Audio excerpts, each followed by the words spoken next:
We got $60 million from the government and the council, 50 from the state, 10 from the council. That effectively financed 3/4 of the cost of building the 400 apartments.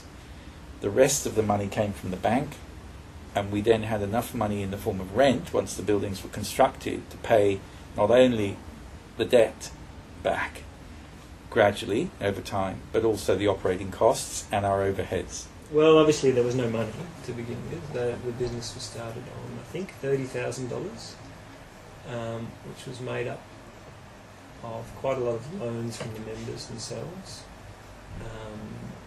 and I think a small low-interest loan from a community finance organisation called Foresters.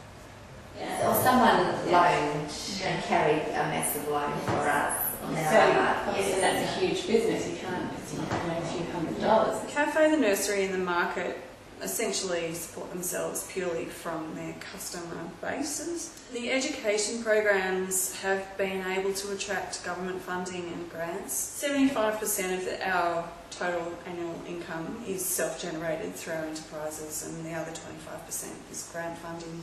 Absolutely no loans at all. I'm really very, very wary of doing that because it's a very small organisation. If we got into debt that we couldn't repay, that would just be all over. On day one, it's a bit of a funny story for us. We took $50,000 in deposits in our first couple of days. That money was all taken from the local ANZ bank, and then we just went down the road and redeposited back into the local bank. Part of it was I personally funded it, and then part of it was writing and applying for grants, and part of it was goodwill from people who did stuff for free. Haven't had any funding for about 18 months, so at the moment we're just surviving on, I guess, selling product. So we ended up settling on a public company model and did a share offer, sold shares into the local community, $100 each, raised I think $400,000 and built a new service station. We don't have any problems raising money, but again, you don't want to raise too much money unless you can lend it out. So we have managed growth. Yes, it's limited. It's you know you write applications, submissions, And you don't get them. and you don't get them. Then you might get one, and you go, oh, That's enough, so yeah. we just do a little bit. And you know that takes time when It you've does. got other roles and responsibilities. The big one was obviously the initial public share offering. I don't think it would have happened without that. We couldn't have gone to... The government's not going to fund a fuel station. It's the long and short of it. People are quite interested in giving seed funding to start things up. I think the major issue as far as financing a social enterprise goes is that medium term. So when people have started up but still need to support the infrastructure as they grow and develop, that's where there's a big shortfall. The key things, I think, is by being a collection of enterprises, they're able to support each other. So when one isn't performing as well as we'd like, the other ones hopefully are. Support from individuals who have volunteered. That's right. Gone well beyond the call of duty. And also a construction business, Philip Butcher, he's taken us under their wing, so we have the buying power of a very large building construction operation. So there's those sorts of networks that we could never ever have if we had to put a dollar value to it. I wrote a sort of chart of all the organisations that we've connected with since we started, and there was nearly 100. So. I would say a really rich relationship with our community shareholders. I mean, take Bank of Queensland, for example. Some of the Bank of Queensland branches have offered to sponsor, do working bees and things like that for individual projects. Other groups, like, for example, Second Chance, they raise money for single women at risk.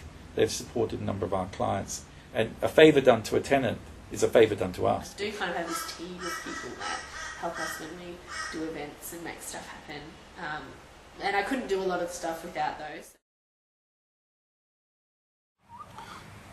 The issue we did find was with 680 odd local shareholders, some people would leave there and want to sell their shares and others didn't want to buy them. So some people expressed dissatisfaction at not being able to sell their shares. I guess in a way that's, whether you want to call that support or lack of drop-off of support. Probably don't need as much support when you're up and running and your systems are going well. So one, I'm not asking people for support. I want them to stay involved, and the way that I think you do that is you don't bombard them with doing stuff all the time. Well, support changes. What we found is we've helped a lot of people become very, very successful in life, but they get to a certain stage in life where the credit union can't provide their future needs. But as some companies develop and leave, then we get new people coming in looking for that development. So it's sort of a continuous approach of what happens in the evolution of the credit union. The state government began to feel after the first 5 years or so that the state should not put in any more money. Life is full of unexpected developments, and the Commonwealth has now committed to give us over $90 million. So changing capacity to support us, but no diminution, I think, of the feeling that affordable rental housing is desperately needed. No, not at this point in time, not with the relationships. It's something we're aware of. I'm not sure if we've always done it well, but about keeping that connection with our support people and the people that give us donations, with the volunteers. I mean, we've certainly closed some of our enterprises down. That's a withdrawal of support. But from the world at large, no. Generally, you know, as our reputation, you know, grows, and it's hard to find someone who will say a bad word about Ceres. So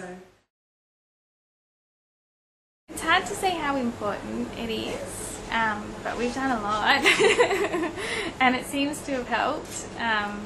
It seems to have helped. But when it comes to actually operating, it's not as important as you might think. It's more important in terms of sort of strategic development of the organisation and bigger picture operation. Yes, I don't have lots of time for stuff, so I don't go to heaps of networking stuff. But because of who I am, I'm a natural networker anyway. So I think a lot of my networking doesn't happen at specific networking things because it's hard for me to go to stuff just because of family life. But I'm always taking advantage of where I am, and I'm always talking to people. Yeah, certainly networking with locals and local government was critical. Largely it was about those local networks. I guess the main networks that we uphold are with the schools that are one of our big customer bases. We don't perhaps engage as much with, I guess, those networks as we could or should as a business. And it's essentially because we're perennially understaffed and under-resourced, so a lot of the time that we could sort of put into doing that, we're emptying bins or sweeping the floor. Through networking, in the early period we got acceptance. Our partner or supporter base is large. There's corporates and philanthropics and all layers of government who we partner with for various parts of Ceres. So it's a complex, tapestry. Networking as a business is very important. Even as an individual, I do a lot of personal networking myself. The credit union has a fairly large team, and we spread our staff around to make sure that we're almost on all the major committees or networks within the community. And networking is done in many, many ways.